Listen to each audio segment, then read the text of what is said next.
5, 4, 3, 2, 1, 0.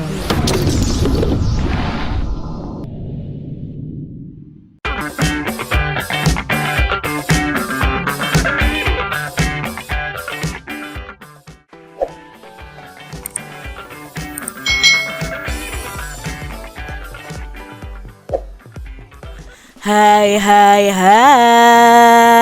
selamat datang di channel YouTube Kak Citra. Apa kabar adik-adik semuanya? Kak Citra berharap kalian dalam keadaan yang baik, sehat, dan siap untuk belajar ya. Hari ini kita akan belajar bersama-sama untuk mata pelajaran tematik kelas 6. Kita belajar di tema 7, kepemimpinan, subtema 2, pemimpin idolaku, pembelajaran yang ketiga. Mari adik-adik kita belajar dengan penuh semangat ya. Pemimpin yang baik akan memperhatikan kepentingan seluruh anggota yang dipimpinnya. Pemimpin yang baik juga akan selalu mengajak anggotanya selalu berbuat baik adik-adik. Wilayah Indonesia itu sangat luas, dari Sabang hingga Merauke.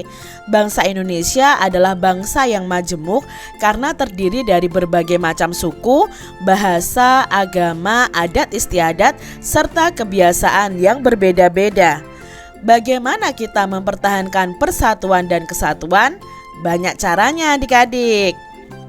Nah, di sini ada kisah tentang kepala sekolah yang menjadi pemimpin idola. Nah, kepala sekolahku, pemimpin idolaku. Termenung, Pak Weli memandang brosur di hadapannya. Lomba pidato anak bertema Bersatu untuk Maju, begitu tertulis pada judul brosur. Beliau berpikir keras. Ingin sekali ia mengirim Sudin untuk ikut lomba yang akan diselenggarakan di kota. Tetapi dari mana dananya? Pak Weli, kepala sekolah dasar Cemara di pelosok Kabupaten Grobogan, Jawa Tengah. Beliau lahir di Labuha, Maluku Utara. Setelah lulus pendidikan guru, ia pergi merantau ke tanah Jawa untuk mempraktikkan ilmunya. Di sekolah ini muridnya juga berasal dari berbagai daerah. Pak Weli senang melihat interaksi antara murid-muridnya. Mereka belajar dan bermain bersama tanpa mempersoalkan asal-usul. Semua unik, baik karakter maupun kecerdasannya. Salah satu murid Pak Weli bernama Sudin. Sudin adalah penduduk asli di desa itu. Ia suka membaca, percaya diri, dan komunikatif. Pak Weli ingin Sudin memperoleh pengalaman berharga melalui lomba pidato. Sambil berpikir cara memperoleh dana, Pak Weli ini mendaftarkan Sudin sebagai peserta lomba. Ia sendiri yang turun tangan untuk melatih Sudin tiap usai sekolah. Nah, semakin mendekati hari perlombaan, Pak Weli ini mulai risau. Andai saja gajiku cukup untuk mendanai Sudin ke kota, pikirnya. Hingga suatu sore terlintas ide di benaknya. Dipandangnya kebun pisang di belakang sekolah. Hampir semua tanaman pisang sudah berbuah dan siap panen. Esok paginya Pak Weli membicarakan idenya dengan para guru. Mereka bermusyawarah mewujudkan ide Pak Weli. Setelah dicapai kesepakatan, Pak Weli mengerahkan guru, penjaga sekolah, serta murid kelas 5 dan 6. Mereka bergotong royong memanen pisang. Kemudian di hari Senin pagi, Pak Weli mengundang pejabat setempat untuk hadir pada upacara bendera. Bapak Bupati, Bapak Camat, Bapak Lurah, Kepala Dinas Pendidikan, serta Ketua RW dan Ketua RT dimintanya datang. Apa ya yang direncanakan oleh Pak Weli ini? Rupanya Pak Weli ingin menyelenggarakan lelang pisang di sekolahnya. Murid kelas 5 dan 6 sudah dilatihnya untuk menjadi petugas lelang. Siapa calon pembelinya? Ya, pembelinya adalah para bapak dan ibu pejabat daerah yang hari itu diundang datang ke sekolah. Sebelum lelang dimulai, Pak Weli menyampaikan bahwa uang yang diperoleh dari hasil lelang pada hari itu akan digunakan untuk mengirim Sudin mengikuti lomba pidato di kota. Para pejabat yang hadir merasa kagum dan terharu menyaksikan usaha Pak Weli, sang kepala sekolah dari Timur Negeri.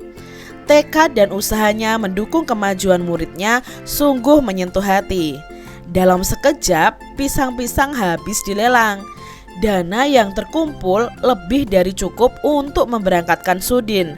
Semua orang bersatu padu membantu Pak Weli mewujudkan harapannya. Didampingi Pak Seto, guru kelasnya, Sudin pun berangkat ke kota. Tak terkira bangga dan syukurnya Sudin.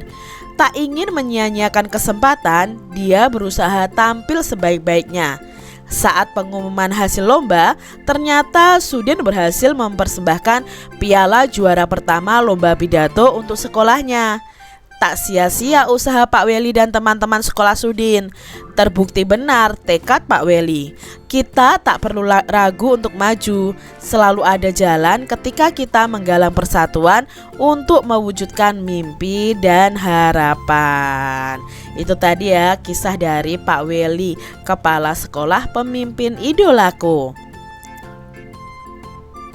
Di sini ada beberapa pertanyaan nih adik-adik, kita akan menjawabnya berdasarkan bacaan tadi. Mengapa ya kepala sekolah pada cerita di atas itu menjadi pemimpin idola? Ya, karena Pak Weli ini memiliki sikap rela berkorban, pantang menyerah, dia peduli dengan siswanya dan bisa mempersatukan seluruh warga sekolah. Lalu, apakah kepala sekolah pada kisah itu sudah mengamalkan nilai-nilai persatuan? Coba jelaskan. Pastinya sudah ya adik-adik ya. Pak Weli ini sudah mengamalkan nilai-nilai persatuan karena dia bersama-sama memanen pisang dan mengundang Bapak Bupati, Pak Camat, Pak Lurah, Kepala Dinas Pendidikan, Ketua RW, Ketua RT untuk berperan dalam penggalangan dana melalui lelang pisang yang diadakan. Apakah kepala sekolah sudah menerapkan nilai-nilai kerakyatan? Jelaskan coba adik-adik. Nah, di sini Pak Weli sudah menerapkan nilai-nilai kerakyatan karena dalam mengambil keputusan untuk melaksanakan lelang hasil kebun sekolah itu melalui musyawarah dengan para guru. Apa alasan kepala sekolah membantu Sudin untuk mengikuti lomba pidato? Nah, alasannya Pak Weli tadi membantu Sudin untuk mengikuti lomba pidato sebab Pak Weli ingin Sudin memperoleh pengalaman berharga melalui lomba pidato. Apa yang bisa kita teladani dari sosok kepala sekolah tersebut? Nah, yang bisa kita teladani, beliau itu sudah menerapkan nilai-nilai persatuan dan kerakyatan yang dimilikinya sebagai seorang pemimpin. Apakah yang menjadikan Sudin akibatnya sanggup pergi mengikuti kompetisi tersebut adik-adik? Ya, Sudin mendapatkan dana yang cukup untuk mengikuti kompetisi melalui acara pelelangan pisang yang dibeli oleh bapak dan ibu pejabat daerah yang diundang saat lelang pisang diadakan. Bagaimana menurutmu kekerabatan antara kepala sekolah dengan bupati, kepala dinas, dan pejabat kawasan lainnya? Apa yang membuatmu menyimpulkan ibarat itu? Nah, di sini kalau diibaratkan mereka itu sudah memiliki hubungan yang terjalin dengan baik adik-adik. Hal ini ditunjukkan dengan kedatangan mereka ya dari Bapak Bupati, kepala dinas, pejabat ya. Mereka mau datang ke sekolah memenuhi undangan kepala sekolahnya dalam program lelang hasil kebun sekolah. Itu tadi adik-adik ya pertanyaan yang kita jawab berdasarkan bacaan tadi. Nah, kesimpulannya apa? Di sini Pak Weli itu seorang kepala sekolah dasar di pinggiran kota Grobogan, adalah seorang yang benar-benar berjiwa besar. Selain sangat menyayangi murid-muridnya, Pak Weli ini juga cerdas dan murah hati. Ia mengajak seluruh warga sekolah untuk bergotong royong demi membantu Sudin. Beliau menggunakan hasil panen buah pisang di sekolahnya untuk dilelang. Nah, hasil lelang digunakan untuk membiayai Sudin mengikuti lomba berpidato. Sudin berhasil mempersembahkan piala untuk sekolahnya. Terbukti bahwa tekad Pak Weli bahwa kita tak perlu ragu untuk maju, selalu ada jalan ketika kita menggalang persatuan untuk mewujudkan mimpi dan harapan. Adik-adik, kamu sudah mengetahui nilai-nilai kepemimpinan dari Kepala Sekolah Sudin yang telah mengamalkan persatuan dan kesatuan di lingkungan sekitar sekolah. Tulislah perilakumu yang merupakan wujud dari nilai-nilai tersebut. Nah, perilakumu yang merupakan wujud dari nilai-nilai tersebut itu apa? Yang mengamalkan persatuan dan kesatuan di sekolah. Nah, beberapa contohnya nih adik-adik ya. Ikut bergotong royong membersihkan lingkungan rumah, mengunjungi sahabat yang sakit, dan menawarkan pinjaman kepada tetangga yang terkena musibah, membantu tetangga yang terkena musibah.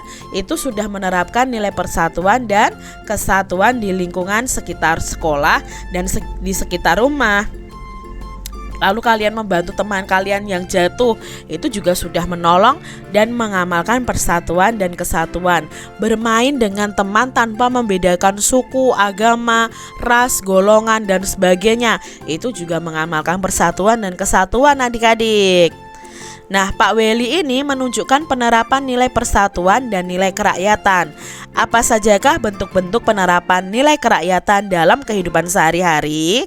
Adik-adik tentunya masih ingat ya simbol-simbol dari Pancasila. Nah, sekarang kita akan belajar nilai-nilai yang terkandung dari sila keempat. Sila keempat itu dilambangkan oleh kepala banteng, yaitu kerakyatan yang dipimpin oleh hikmat kebijaksanaan dalam permusyawaratan perwakilan.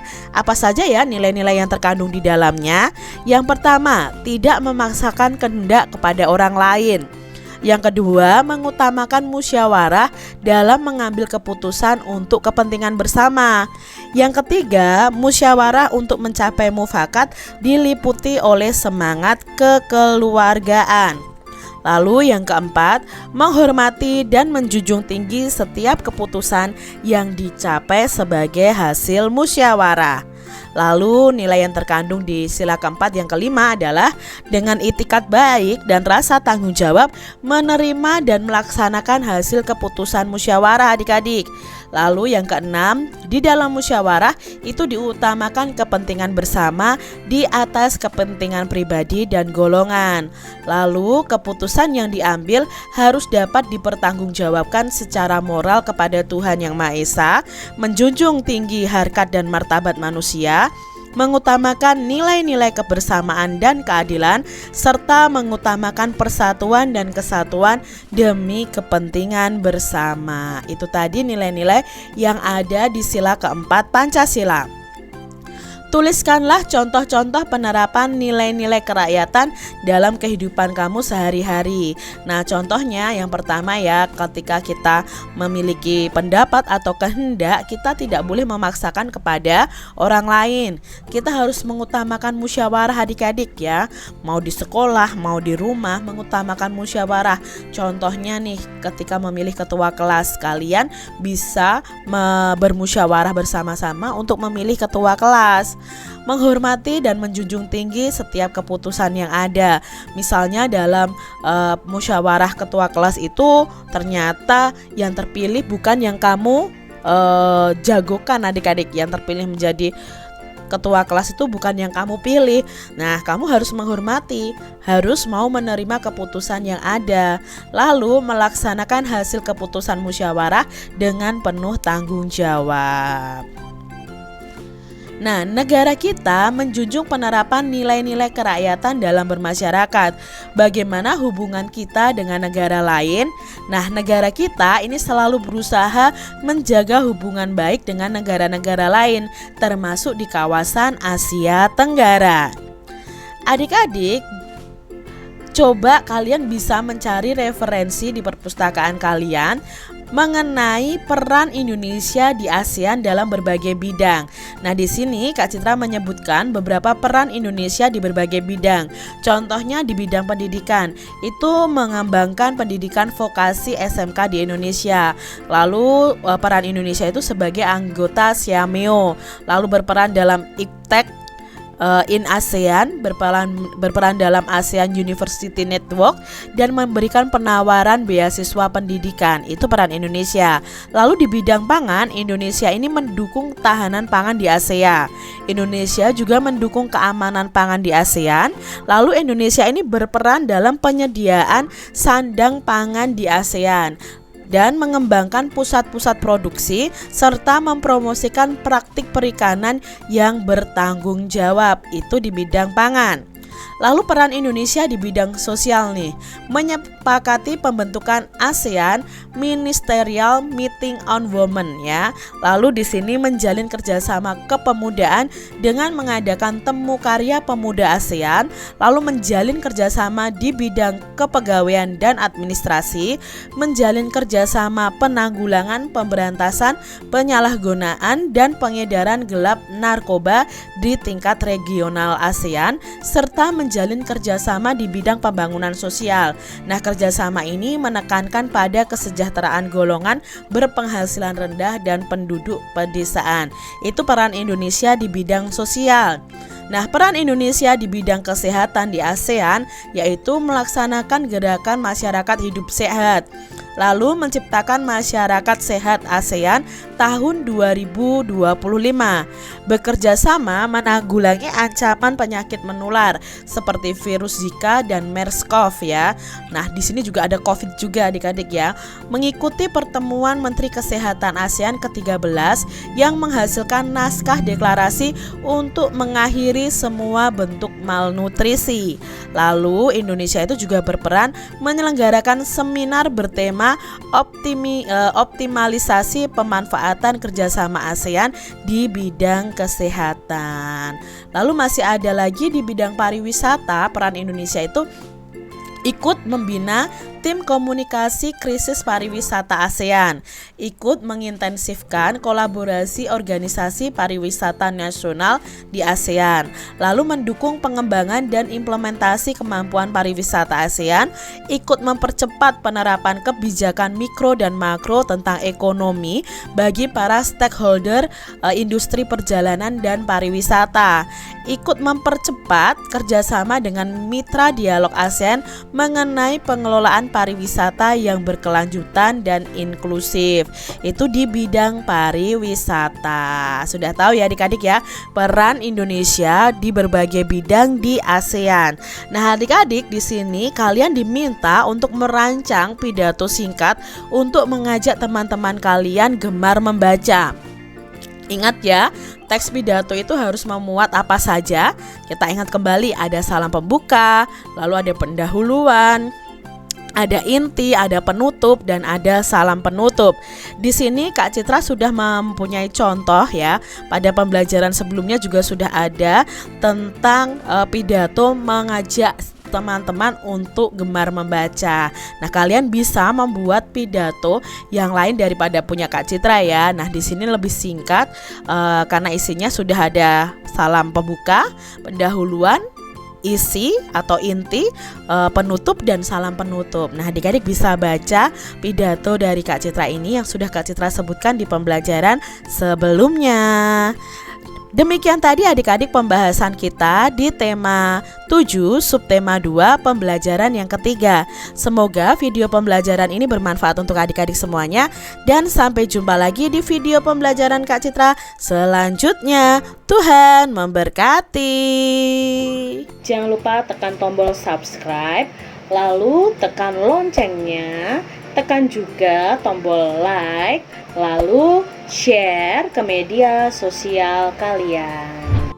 Jangan lupa untuk ikuti media sosial Kak Citra. Terima kasih.